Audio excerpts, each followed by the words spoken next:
આમ તો વાત તો આપણી જ છે, પણ કંઈક ઉદાહરણ દઈને વાત કરી તો થોડુંક સમજાય. બરાબર?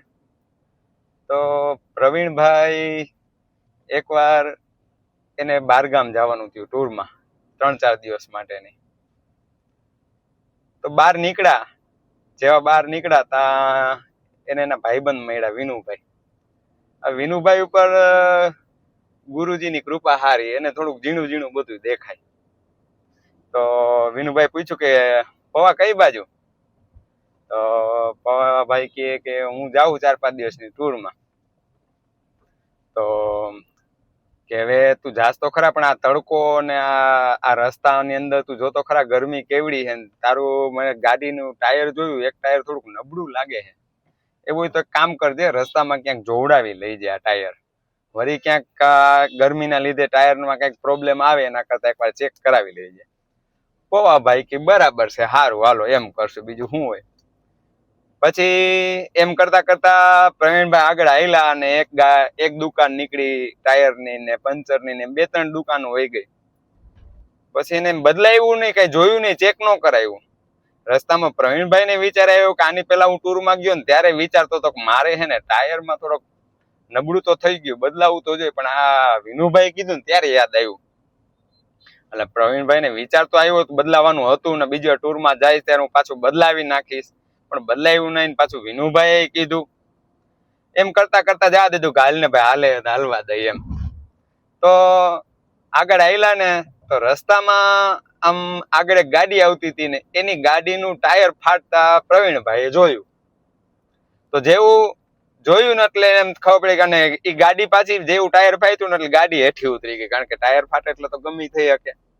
એટલે જેવી ગાડી હેઠી ઉતરી ગઈ એટલે પ્રવીણભાઈ કે ખારું ટાયરમાં તો મારે વાંધો ને હું બદલાવાનું વિચારતો હતો ને વિનુભાઈએ કીધું તું આ બદલાવું જો હો, નકર વળી ક્યાંક આપણી ઉપર કઈક આવું થાય એના કરતા વેલા બદલાવી નાખી, કઈક ચેક કરાવી લે કે હાલેમ છે કે નથી હાલેમ. એટલે હાલતા હાલતા આગળ જવા દીધી. જેવી આગળ ગયા એક દુકાન મળી ટાયરની કે બદલાવું ન બદલાવું, ચેક કરાવું ન કરાવું. હાલ ને ભાઈ એક ટૂર આવી રીતના કરી લીધા, બીજી ટૂર બીજું શું હોય હાલ છે એમ કઈ જવા દીધી. 2-3 દુકાનો વહી ગઈ કે 2-3 આવા ટાયરના શોરૂમ વહ્યા ગયા, કારણ કે હારા માયલા નાખો વિચારો ને એમ બધી પ્રયાણ કરવામાં રહી ગયું. થોડાક આગળ ગયા ને તા ગરમી એનું અસર બતાવી ને પ્રવીણભાઈ ની ગાડીનું ટાયર ફાટ્યું. એટલે એની ગાડી ગઈ હળવેક થી નીચે. તો અહીંયા 3 ચાન્સ હતા, ટોટલ 4 ચાન્સ મળ્યા. ચોથાએ તો ખબર પડી જ જઈ કે આમાં ગમે એમ કઈ હોહરું નીકળવાનું હતું. કેવું થયું આમાં આપણી વાત જ છે, આ મૂળ વાત તો આપણી જ છે કે પ્રવીણભાઈ ને ખબર હતી કે ટાયર બદલાવાનું હતું, છતાંય બદલાયું નહીં. બીજો ચાન્સ એટલે પેલા આત્મા પ્રેરણા થઈ ગઈ હતી કે ભાઈ આપણે ટાયર બદલાવાનું છે, આપણે કઈ પ્રોબ્લેમ આવી પેલા. અને બીજો ચાન્સ એ હતો કે વિનુભાઈએ કીધું કે ભાઈ બદલાવી નાખજો, આ બધું કઈ થાય એના કરતા સારું એમ. ત્રીજો ચાન્સ એ હતો કે સામે વાળાનું ટાયર ફાટ્યું ને એને દેખાયું કે આમાં મારે કદાચ આવા ચાન્સ થઈ શકે, તો એ પેલા એને સમજવાની જરૂર હતી. જો આ 3 ચાન્સમાં નો સમજ્યા ને તો ચોથી વારમાં એની ઉપર ઈ ઘટના ઘટી. તો આ તો વાત છે ટાયરની, પણ બધા પાસે આવા નબળા એક ટાયર હોય, કોઈક પાસે 2 ટાયર હોય, કોઈક પાસે 3 ટાયર હોય. ટાયર થી સમજી જવાનું કે શું કોની પાસે શું છે. તો એ ટાયર ઇઝ ઇક્વલ ટુ લઈ લ્યો કે આપણા લખણ છે, કે એવા કંઈક આપણા લખણ છે, કે કંઈક આપણી એવી વૃત્તિ છે, કે કાંઈ પણ આપણી એવી નબળાઈ છે જે આપણને અંદરથી પ્રેરણા થાય છે કે આ ખોટું છે. એક પરમાત્માની કૃપા થયું. બીજી વસ્તુ, કોક એવા વ્યક્તિ આપણને શુભ ચિંતક આવીને એમ કે ભાઈ આ થોડુંક બદલાવા જેવું છે, આમાં ફેરફાર કરી નાખો તો સારો, નકર હેરાન થાહો.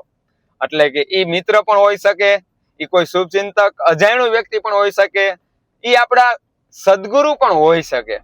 ઈ આપણું ધ્યાન દોરે કે ભાઈ આ ધ્યાન રાખજો, નકર હેરાન થાહો. બીજો ચાન્સ, ત્રીજી ઘટના કે આપણે જે સ્થિતિમાંથી પસાર થઈ રહ્યા હોય ને આપણા જે લક્ષણ છે ને આપણી જે વૃત્તિ છે ને એવી જ વૃત્તિ વાળો કોઈક સામે વાળો માણસ હેરાન થયો હોય અને હેરાન થતા એને જોયો હોય છતાં એની આંખ ન ઉઘડી, તો ચોથી વખત એની ઉપર ઈ ઘટના ઘટે ત્યારે એને સમજાય.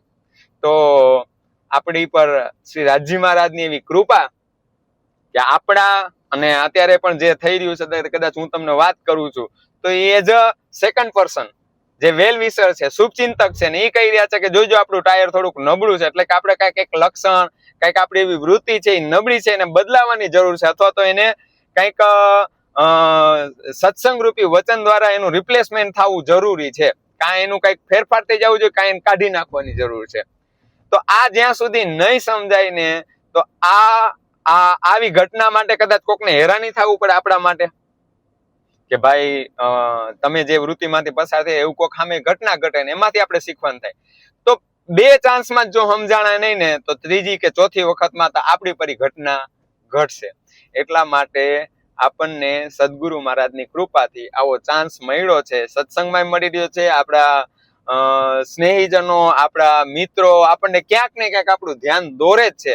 જો આવા સમય નો સમજ્યા, નો પાછા વળ્યા તો આપણી ઉપર ઈ घटना घट से. तो इस धारावाहिक की सभी घटनाएं और नाम क्या है, सिर्फ नाम देने के लिए, एग्जाम्पल के लिए है, लेकिन ये मुझे ही समझना है, मारे જ આ બધું સમજવું પડશે.